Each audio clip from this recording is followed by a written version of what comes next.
Jill, as I understand it, the water came up really fast. Here it did, yes. We monitored it all the way back on South Avalon. Avalon neighborhood went under first. Now that flooded Saturday afternoon around 5 o'clock. We all kept a watch. Nobody went to sleep. We kept watching the waters because the creek rose. There's a creek that runs behind there in the Amite River. It was rising. It started coming down Millerville, but it started going down towards Old Hammond. And then it kept getting closer and closer. Every hour on the hour, we kept watching. At 7 o'clock, it started draining into the drain on this street. And I told them, I said, when that drain starts to back up, it's going to start flooding this neighborhood. And it did. It did. As soon as that drain backed up, I had time to walk down here, walk in here, get my dog. I had my car packed already. I tried to get a few more things out, and it was all ready to my road.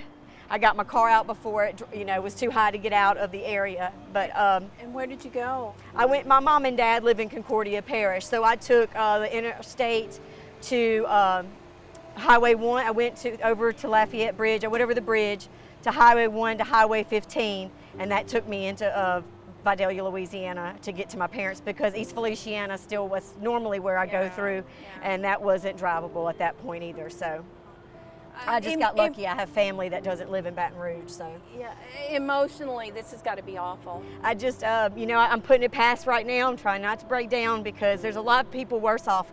There's a lot of people who still have water in their homes. We're lucky enough that the water's gone, but the battle's just begun on this. Oh, we've got volunteers from coast to coast. I came from California, and we're all coming to help, because we know that this is the worst national disaster since Sandy. What is the most critical need here that you see, that you feel? For our area, it's going to be financial help, because we're not in a flood zone. Never did we think that water would come on the top of Millerville as high up as we are down Millerville. We're not even a lower level of Millerville.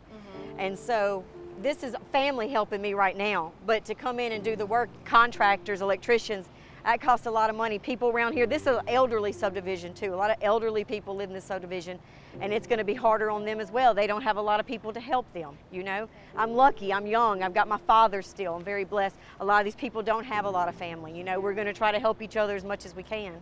Jill, thank you so much for taking the time to talk to us. Thank y'all for coming out and helping us today. Appreciate it.